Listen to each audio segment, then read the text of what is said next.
ఎంతో రుచికరమైన గుత్తి వంకాయ పులుసు ఎలా చేసుకోవాలో ఈరోజు నేర్చుకుందాం. దానికి ముఖ్యంగా కావాల్సినవి 1/2 కేజీ వంకాయలు, ఒక పెద్ద ఉల్లిపాయ లేదంటే 2 చిన్న ఉల్లిపాయలు, 2 పచ్చిమిరపకాయలు, ఒక అల్లం ముక్క, అలాగే 4 వెల్లుల్లి రెబ్బలు తీసుకుని జీలకర్ర 2 స్పూన్లు, 3 స్పూన్ల కారం, అలాగే 2 స్పూన్ల సాల్ట్ వేసుకుని మిక్సీలో పెట్టుకోవాలన్నమాట. తర్వాత ఒక కడాయి తీసుకుని 5 టేబుల్ స్పూన్ల ఆయిల్, అలాగే కరివేపాకు వేసాను చూసారు కదా, కరివేపాకు, 2 పచ్చిమిరపకాయలు, నూనె తీసుకుని మగ్గనివ్వాలన్నమాట. తర్వాత నేను చూపించిన విధంగా వంకాయలు అయితే కట్ చేసుకుని శుభ్రం చేసుకోవాలన్నమాట. తర్వాత అలా బబుల్స్ వచ్చిన తర్వాత ఒకసారి కలుపుకోవాలన్నమాట. అలా దగ్గరికి అయినట్టుగా తెలిసిన తర్వాత చూసారా ఎంత బాగా దగ్గరికి అయిందో. తర్వాత మనం శుభ్రం చేసుకున్న వంకాయలు అయితే అందులోకి యాడ్ చేసుకోవాలన్నమాట. చూడండి, అదిగో అలాగా యాడ్ చేసుకున్న తర్వాత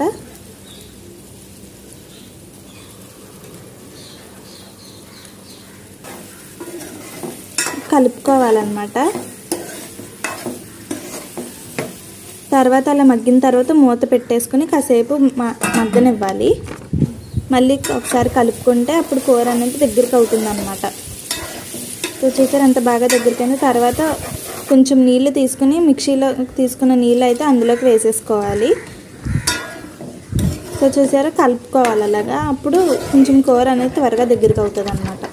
తర్వాత చింతపండు పులుసు, నిమ్మకాయ అంత చింతపండు పులుసు తీసుకుని అందులోకి అయితే వేసేసుకోవాలి.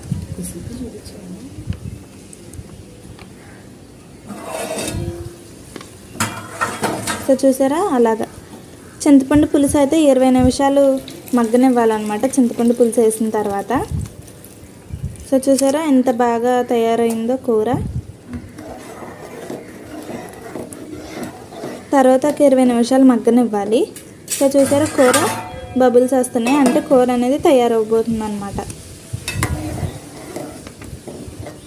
చాలా బాగా వచ్చింది కూర.